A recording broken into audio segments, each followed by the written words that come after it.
그리고 이제 우리 다니엘 우리가 선지자를 통해서 이 미래의 여러 나라들에 대한 그런 기록들이 나와 있지 않습니까? 그렇죠?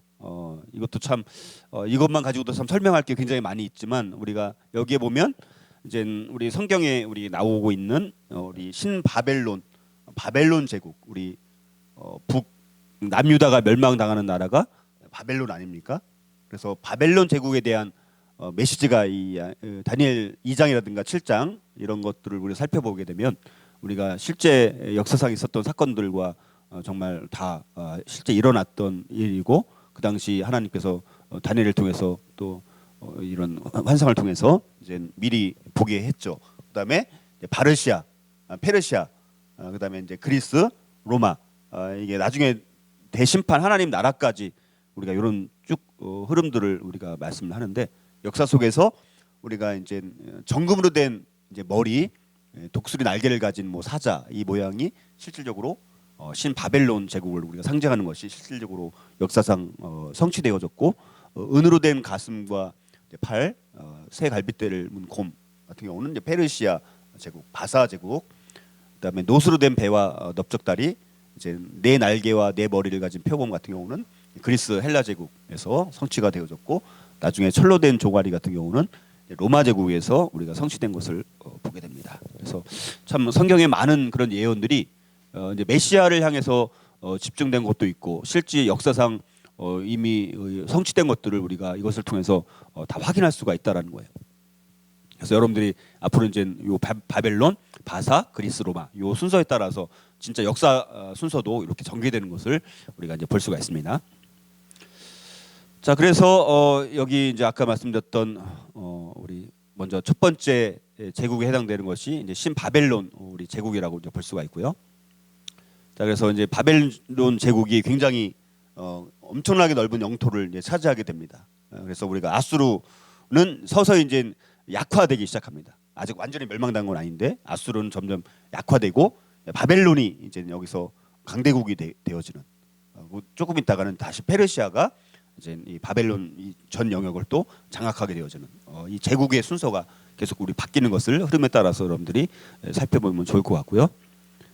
자, 그래서 이제 아수르가 드디어 이제 BC 이제 612년 경에 이제 그 니느웨 성 이제 아수르의 수도는 이제 니느웨인데 여기가 BC 612년에 바벨론에 의해서 이제 파괴되어지고 이제 무너지게 되어집니다.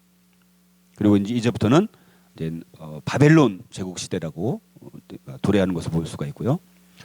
자, 우리가 특별히 바벨론 시대에는 포로로 세 번에 걸쳐서 이제 끌려가게 됩니다. 한 번에 다 포로로 끌려간 것이 아니라 세 번에 걸쳐서 포로로 끌려가게 되어져요. 그래서 BC 605년 경에 이제 바벨론으로 1차 포로로 끌려갔는데 이때 포로로 끌려간 사람 중에 대표적인 사람이 누구냐면 다니엘 선지자.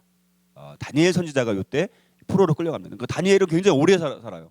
그래서 바벨론 시대부터 해서 막 심지어 바사 시대까지 걸쳐서 이렇게 오랫동안 이제 활동을 하게 되어지는데요. 자, 1차 포로 때 이제 다니엘이 어렸을 때 아마 포로로 끌려갔을 것으로 우리가 보여지고요. 그래서 이때는 1차 포로 때는 특별히 이 느부갓네살 왕이 침략을 하게 되어집니다. 그리고 유대의 왕은 여호야김이 왕이었고 다니엘 같은 선지자들이 이제 이때 1차로 포로로 끌려갑니다. 그러니까 사실 모든 이스라엘 백성들이 뭐 남유다 백성들이 다 전체가 포로로 끌려가는 건 아니에요. 사실 이 침략한 사람들은 누구를 주로 이제 포로로 끌고 가면 되는 거예요. 귀족 출신, 왕족 출신들, 아주 중요한 장군들, 뭐 이런 사람들만 일단 데리고 가면 남은 사람들은 뭐 오합지졸 같은 사람들이라고 볼 수가 있으니까 별로 영향력을 끼치지 못하고 자기네 나라 장군을 이제 보내고 군사들을 이제 파견해놓고 거기를 다스리면 되는데 왕족이든 귀족이든 남겨두면 언제든지 또 반란을 할 수 있으니까 이런 귀족 출신들이라든가 왕족 출신 같은 경우들을 다 이제 데리고 가는 거예요. 그래서 1차 포로 같은 경우가 이제 그런 사람들이 포로로 끌려가게 되는 거예요. 그리고 이제 BC 한 600년 경부터는 이제 이오니아의 유물론자들이 이제 왕성하게 활동을 하게 되어지는데 뭐 우리가 대표적인 사람이 탈레스, 그다음에 이제 아낙시만드로스, 뭐 아낙시메네스, 뭐 헤라클리토스 그래서 우리가 좀 많이 옛날에 들어본 것 같은 사람들, 요 사람들이 BC 600년경부터 이제 이오니아라는 지역은 주로 이제 원래 이제 이쪽은 지금 터키 지역이긴 한데 저번에 말씀드렸던 것처럼 요 지역, 요 바다를 중심으로 여기 뭐 스파르타, 아테네, 뭐 그다음에 여기 이쪽 터키 이 서쪽 요 지역 전체가 다 그리스 이제 문명권이라고 우리가 볼 수가 있습니다. 특별히 이제 이오니아 지역이라는 곳은 이쪽 지역인 거예요. 그러니까 사실은 지금 우리 그리스 지역은 아니고 바다 건너편에 있는 이 터키 지역에 있는 사람들. 근데 말씀드렸던 것처럼 당시에는 다 여기 한 문화권인 거예요. 다 같은 문화권. 그래서 요때 이제 이런 탈레스 같은 사람들, 이런 여러 가지 뭐 탈레스의 뭐 수학적인 이런 법칙들이 많이 있지 않습니까? 그러니까 이때부터 이런 것들이 참 엄청나게 많이 이제 등장하기 시작합니다. 그러니까 대부분이 여기서 활동했던 사람들에 의해서 이런 것들이 만들어집니다. 그러니까 수학이든 과학이든 의학이든 철학이든 대부분이 여기 있는 사람들로부터 모든 것이 이제 사상의 뿌리가 이제 시작되어지는 것을 볼 수가 있습니다. 그래서 이때 만들어진 것은 다 이제 유물론이에요. 그러니까 뭐예요? 이런 물질에 의해서 모든 것이 이제 다 뭐 누구는 이 세상에 뭐 가장 기초는 뭐 불이다, 뭐 어떤 사람 물이다, 뭐 이렇게 다 얘기하는 거 아닙니까? 자기들의 뭐 상상이든 어찌됐든 나름대로 자기들의 연구한 결과로 인해서 그런 것들이 이제 다 유물론자들이라고 이제 볼 수가 있습니다. 그리고 이제 수학의 역사도 마찬가지로 탈레스로부터 이런 수학의 어떻게 보면 본격적인 이제 뭐 시작이 됐다라고 볼 수 있을 만큼 뭐 피타고라스, 뭐 에우독소스, 유클리드, 뭐 아르키메데스, 뭐 프톨레마이오스, 뭐 이런 사람들, 이런 사람들에 의해서 이런 수학들이 이제 실용적인 면에서 많이 연구되어지고 그것들이 계속해서 이제 체계적으로 하나의 이론으로 서서히 이제 만들어지기 시작하는 거예요. 그것이 오늘날까지 온 거예요. 그러니까 참 오늘날 이 수학은 참 여러분들 수학 좋아하는 분 계시나요?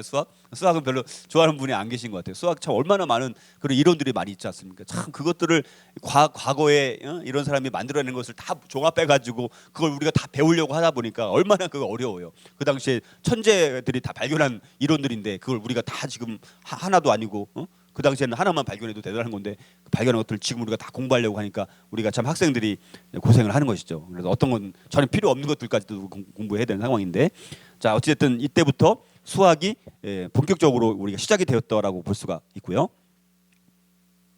그리고 이제 여러 가지 과학도 이때부터 본격적으로 이제 태동하기 시작합니다.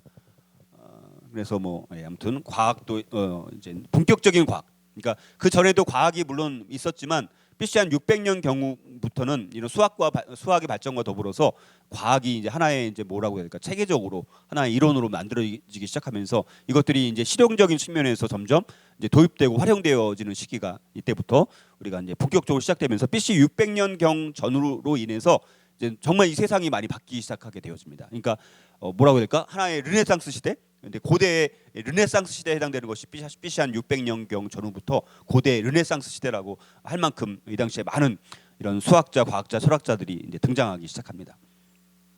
자 그리고 이제 2차로 또 프로로 끌려가죠. 598년에. 그래서 이때는 이제 느부갓네살 왕이 이제 침략을 하게 되어지고 유대 왕은 여호야긴이 왕일 때, 이때는 이제 에스겔 선지자 같은 사람들이 이제는 약 1만 명 정도가 이제 포로로 끌려가게 되어집니다.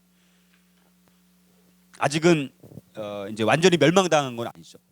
이 남유다도 완전히 멸망당한 거는 3차 포로 때 완전히 멸망당하게 되어지는데요. 이때 이제 2차로 또 포로로 약 1만 명 가까이 이제 포로로 끌려가게 되어지는, 자 그런 거를 우리가 기억을 했으면 좋겠고, 드디어 마지막 세 번째로는 BC 588, 뭐 86 요 전후로 해서 남왕국이 이제는 이제 바벨론으로 마지막으로 포로로 끌려가면서 이제는 남유다가 멸망당합니다. 멸망당했다는 것은 다시 말해서 예루살렘 성이 이때 완전히 불타 이제 없어지고 파괴되어졌다는 것을 의미합니다. 그러니까 이스라엘들에게는 어떤 면이에요? 충격이죠, 충격. 하나님의 임재가 상징되는 그 솔로몬 성전, 예루살렘 성전이 파괴됐다라는 것 자체는 이스라엘 민족들에게는 정말 충격적인 사건인 거예요. 그래서 그들의 정체성이 상당히 혼란이 되면서, 그러나 이스라엘 백성들이 바벨론으로 포로로 가서 그들의 과거를 한번 돌아보니까 이게 성전이 왜 중요했고 이스라엘이라는 나라가 하나님한테 어떤 존재였는가, 이런 것들을 다시 한번 돌아보면서 그들의 정체성을 다시 확립하는 시간들이 바벨론 포로 시간 때 겪었던 내용들인 거예요. 그러니까 포로 시대가 이스라엘 백성들에게는 참으로 고통의 시간이죠.